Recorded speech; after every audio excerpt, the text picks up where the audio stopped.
everyone, welcome back to Korean with LTL. My name is Hailee and I've been studying Korean for 4 years now. As a fellow Korean learner, I'm here to tell you all the secrets. So if you're ready to dive into learning Korean, you've come to the right place. Before starting memorizing Hangul or start binge watching some K-drama, there are a few things you might really want to know. In today's video, I'll be sharing top 5 things you need to know before you start to study Korean. So grab your notebook and let's get started.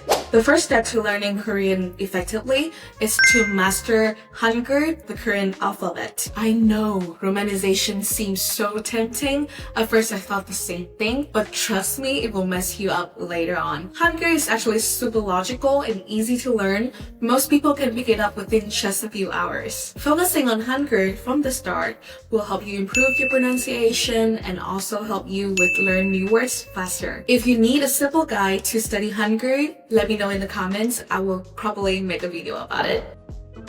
누구세요? 뭐 누구세요? 야 홍시야. 저기요. 왜 그래요, 학생? 아이, 신경 쓰지 마세요. 네? 이건 가족 일입니다. Next up, the Korean speech level. This one's so important. You will notice the way you talk to your bestie is gonna be completely different from how you talk to your boss. There are mainly 2 levels to focus on. One is polite, 존댓말, and second one is informal, 반말. For example, you say thank you.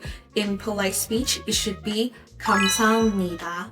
But if in informal speech, it should be 고마워. Starting with polite speech is a safe bet until you have a sense of when to switch. So don't go around saying "ya" to everyone just because you heard it in a K-drama. One thing you need to know, Korean word order is totally different from English. So in English, we say I eat apples.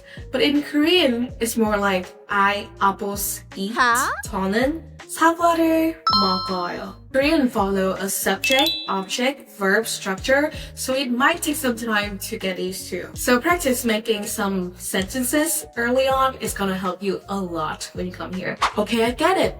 Translation apps can be lifesavers at time. I myself still use like Papago translation apps to double check my sentences, but my advice is don't depend on them too much. Korean has a lot of context-based meanings that app just simply don't get it. For instance, the word 눈 can mean snow or eye, depend on the context that you want to say. Plus, there are words, if you use translation apps, it's gonna be super awkward and actually no Koreans speak like that in real life. So instead, try using app like Naver Dictionary. They're gonna give you different meaning to a word and also different example, which I think really helpful, and they're gonna give you a more accurate result. Your future fluent self will thank you for that. Korean isn't just about the words, but it's also about the culture. Understand Korean culture will help you get the language nuances way better. For example, when you leave a place, you're gonna say to the one who stayed back,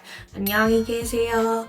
And the one who stayed back gonna say to you, 안녕히 계세요. One is like 계세요 and one is 가세요. This might sound weird to non-Koreans, but it's such a simple daily culture that you really need to know before coming to Korea. So mix in some Korean culture videos along with your Korean study. It's gonna help you a lot and also it's gonna make your learning way more fun and enjoyable. And that's a wrap.